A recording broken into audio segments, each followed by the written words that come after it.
Donc bonjour ou bonsoir à tous, j'espère que vous allez bien. Donc aujourd'hui, comme vous avez pu voir dans le titre, petite vidéo coup de gueule, mais on en est là à cause de monsieur. Ah Lucas, on va dire que c'est grâce ou à cause de toi qu'il y a la vidéo.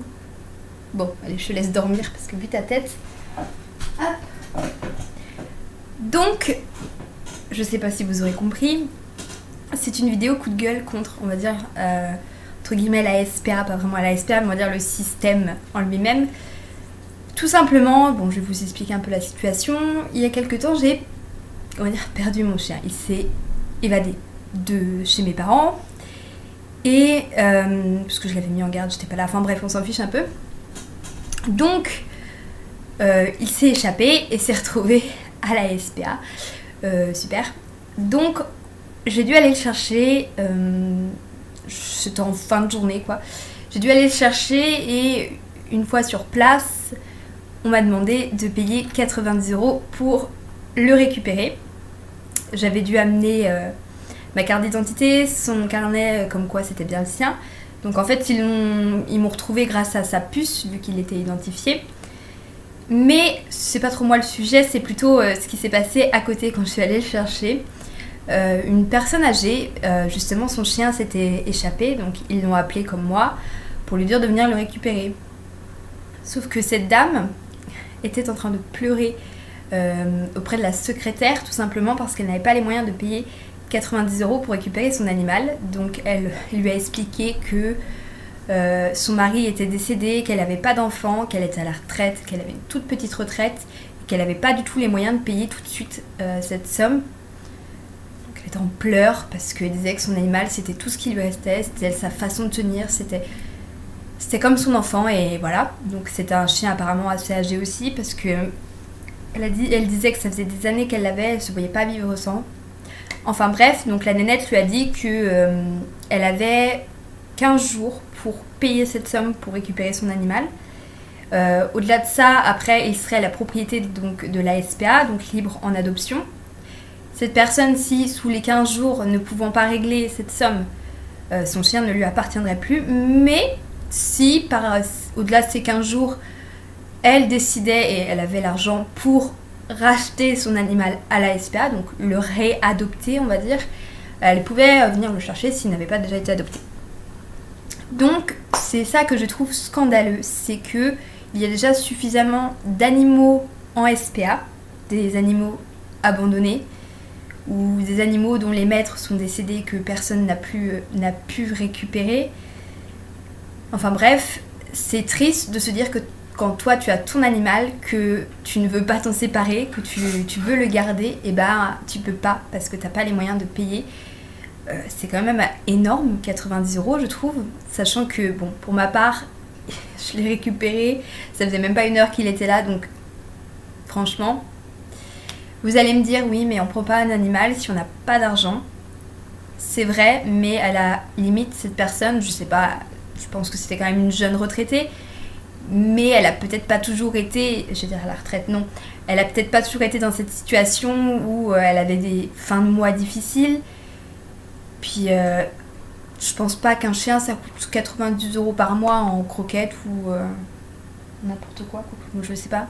Moi j'ai 4 chats et 2 chiens donc je mesure pas, mais donc je trouve ça extrêmement dommage que quand tu aimes tes animaux, ben tu sois dans cette situation là, ce que je trouve très dommage, ça se dit pas, pour cette personne âgée. Et mais vraiment elle était en pleurant et elle a dit qu'est-ce que je vais faire maintenant, je me retrouve toute seule. Enfin, elle était vraiment pas bien et j'avais vraiment de la peine pour cette personne et c'est là que je trouve ça dommage. Donc pourquoi je fais cette vidéo aujourd'hui, pas pour me plaindre de la SPA. Non, ils font des choses bien aussi au niveau des adoptions, hein, ça c'est vraiment cool. Mais ce que je viens vous dire aujourd'hui, c'est identifier vos animaux déjà, première chose. Parce que je sais que moi, s'il n'était pas identifié, bah, j'aurais jamais pu le récupérer puisque bah, ça reste un animal comme un autre. Et s'il est embarqué, il est embarqué, hein. Il n'y a pas de nom, de numéro de téléphone, on ne sait pas à qui il appartient, donc forcément il est directement mis en adoption.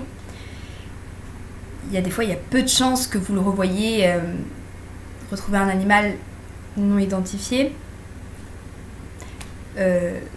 c'est, comment dire, qu'il soit identifié ou pas, si jamais il est, je sais pas, il est perdu ou il a fait des kilomètres ou que personne ne le ramasse, bon, qu'il soit identifié ou pas, ça change rien, mais il y a quand même plus de chances de retrouver son animal s'il est identifié que s'il n'est pas identifié.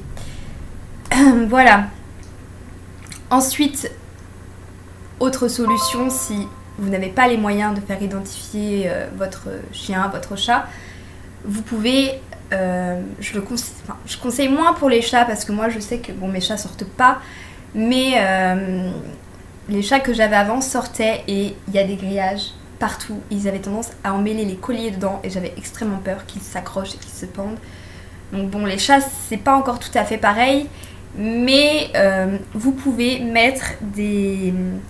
Je sais pas comment ça s'appelle, mon chien en avait un, mais comme par hasard il l'a perdu le jour où il s'est sauvé. C'est une sorte de petit truc comme ça où vous mettez un papier dedans avec le numéro de téléphone, l'adresse, le nom de l'animal. Et comme ça, si quelqu'un le récupère dans la rue, donc moi c'est un petit chien, en principe les gens n'ont pas trop peur, vous pouvez directement être contacté par la personne qui l'a trouvé et c'est vraiment plus rapide et ça évite de payer une somme. Ou à la rigueur, si vous trouvez un animal qui vous voyez qu'il n'a pas donc ce petit truc ou directement écrit sur le collier, amenez-le chez un vétérinaire, pas à la SPA s'il vous plaît. Parce que le véto il va regarder s'il est pucé. S'il est pucé, bah, il va directement appeler le propriétaire de l'animal et le propriétaire n'aura pas à payer pour le récupérer. Enfin, en tout cas, par chez moi, c'est comme ça. Donc, c'est beaucoup plus simple. Et s'il n'est pas pucé, ben, il sera emmené à la SPA. Mais dans tous les cas, j'allais dire, vaut mieux qu'il passe d'abord par un vétérinaire que par la SPA.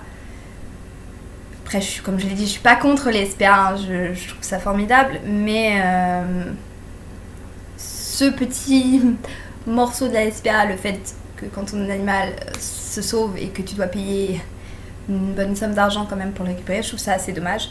Donc voilà, s'il vous plaît, pucez vos animaux ou identifiez-les par donc, collier avec numéro de téléphone ou petit truc, je sais plus comment ça s'appelle, j'ai un trou de mémoire. Voilà, c'est tout ce que j'ai à dire. Si vous trouvez un animal, c'est pareil. Après, je sais bien que les gros chiens, ça peut faire peur, mais appelez un vétérinaire et n'appelez pas. Moi, je pense que c'est le garde champêtre qui a été prévenu, qui l'a amené directement là-bas. Chez nous, ça marche comme ça. C'est pas la SPA qui se déplace, mais voilà. Donc, j'espère que cette vidéo vous aura plu et aura été un petit peu instructive. Et voilà, je vous dis tchoum dans une prochaine vidéo.